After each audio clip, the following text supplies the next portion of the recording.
Okay, so it has been a little bit of time since I've been here, but I'm back and I kind of wanted to talk about what expectations look like and why. I think the last video I put up here was talking about being committed to your expectations or your plans or something like that. I mentioned I had my first workshop and book signing um on the 30th. Today is the 4th. So it was this past weekend. I just had it. And I know I said I would bring you guys along and I'll see what content I can find for it. Honestly, it did not go as planned. It didn't go as planned. And it's a few things that I learned and it's a few things that I want to share with you. And it just really, really solidified what I was already talking about and already thinking about. Like, you cannot stay married to your plans. So, something that I did not want to do is be stressed out and be feeling like I was rushing the night before or whatever the case. And I actually wasn't. Everything went smooth. I didn't have anything that I felt stressed about. Everything went fairly well. I did on my way there, I was thinking about, okay, I feel like I'm leaving something, but I just thought maybe it was just me. Realized I left my room sprays at home. I did take candles and room sprays to the event to sell. So that went pretty good. Everybody was looking for my room sprays and I didn't have them, but that's okay.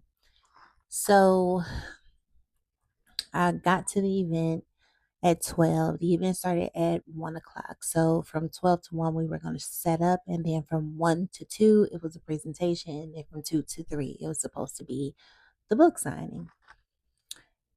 However, so we finished setting up fairly much on time. I really did pick a place, and I'm actually gonna find the content that I do have. I did pick a place that was. I feel like it didn't need decorating. It was beautiful all in its own. And so it wasn't a whole lot for us to do, and that's why I chose that place. So we got everything set up, and 1 o'clock comes in.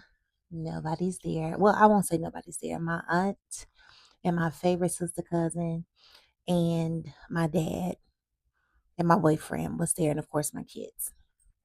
Other than that, nobody else was there. 1:30 rolls around, nobody's there. 1:45, there was a few people that I actually met, people that I don't know, but I met, and there were about 3 or 4 women that actually came. They were there about 1:45. My remaining people that RSVP'd, for the ones that did show up, did not get there until about 2:20, 2:30.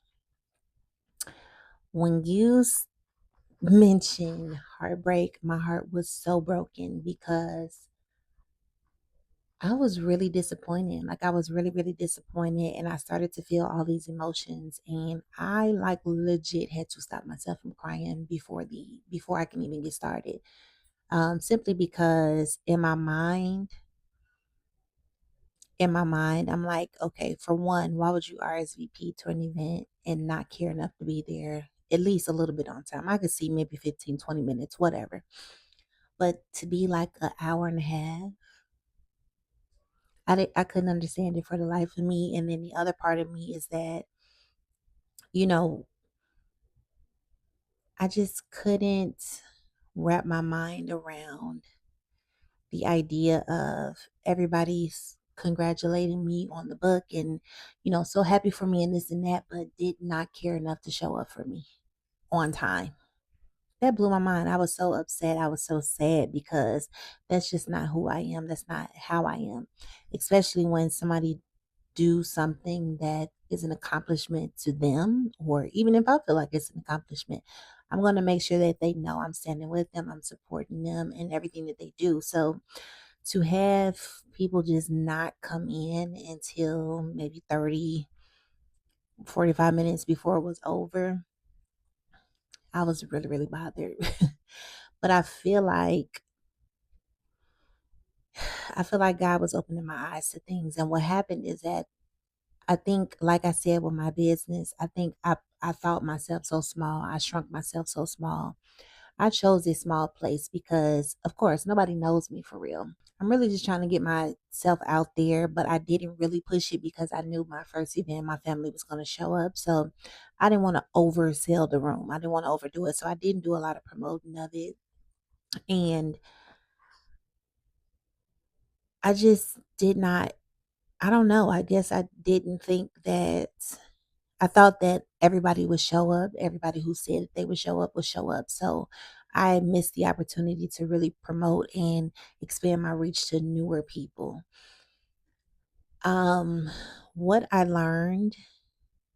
So before I go there, so actually I started my presentation probably around 2. I started at like 2:15 for the people that were there because I realized now I'm wasting their time. And so I started about 2:15, no, about 2 o'clock. And I felt like I was rushing.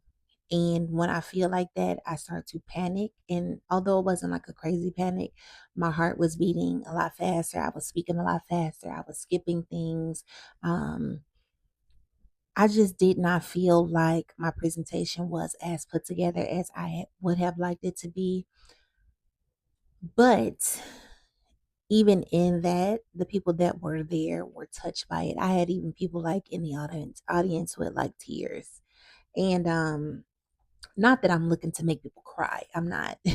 But it just really showed me that people really connected with my story. And that gave me a glimpse of hope. And that's what made me cheer up in the moment because even if it's just one person, like I don't know who God sent to hear my story. I don't know who God needs me to minister to. I don't know. So even if it's just one person, I have to be grateful and thankful for that. So, and I was. So, when I prepared to start signing the books and everything's like that, I my mood had completely shifted. Like I was really happy because I stopped focusing on numbers. I stopped focusing on other people. I stopped thinking about, the what ifs, and I paid attention to what was really happening and what I can learn from the moment. So what I learned is that even when people say they're proud of you and they want to support you, I believe wholeheartedly that that is their intention. But you cannot move in business based off what other people may think or feel. A lot of times people always say, "Oh yeah, that's good. I want to support you. I'm gonna roll with you and blah blah blah." And then other things come up or they may forget whatever. It don't mean no love is lost. It really don't. It just means that for whatever reason, they don't necessarily understand how important that is to you, or they underestimate it, or whatever the case, or maybe they just didn't think of you in that way, not in a bad sense, but they probably had a lot of other things going on or underestimated time or whatever the case. So I learned that when people tell me they're going to show up for me, those are words. Those are words. And it's so funny because I say all the time, actions speak louder than words. And so for me to get caught up in allowing people's words to dictate how I moved, that was shame on me because I know better. I know better. But again, like I said, thinking small and being fearful, that's what happened. So that's just another lesson of you cannot be afraid to do things. What is meant to be is going to be. I also learned that for the next event, it probably will not be a free event. It will more than likely be a paid event because everybody signed up for free. Everybody's going to sign up for free. And I feel like when things are paid for, people take it a little bit more serious. So it's not a whole lot of wasted time. It's not a lot of wasted money and energy and effort. Um, and I learned that. And that was a good lesson for me to learn is that, because when I first did it, I only wanted it to be free because I wanted people to come. And I had to ask myself, like, what type of people are you trying to host? Like, what type of people are you trying to be around? You trying to be around people that just want to be here because it's you, or be here because it's free food or free gifts? Or do you want people that want to take you serious and people that want to take themselves serious? Like, what type of people do you want? Because people who take themselves serious, they don't mind spending their money. Like they don't mind it. And that was something else that I realized I had to get out of. I had to get out of asking for things. I don't charge for things. I don't ask for things. I don't put my worth out there. And that's something that, again, imposter syndrome is something that I'm actively working on. And I think that that's what led me to do a free event in the first place, thinking that people would not value me enough to pay for a ticket. So that was a really tough pill to swallow for me, especially because so many people had told me that they were coming. So many people had told me that they were going to get the book, and so many people, y'all. And I think so. The event was only supposed to be for 30 people, and I think that there were 18. I think there were 18 that came. And remember, I think I said on my last video, I'm confident there will be a minimum of 30. I was worried about it being too many people because of how many people told me that they were coming. So to order all of this inventory and to stay up and making all these things and to spend this money on this event and spend this money on this food and for people not to even come. And guess what, y'all? They didn't even tell me, you know what, I'm sorry, I can't make it. Nobody that didn't come said that they were not coming, they just didn't show up.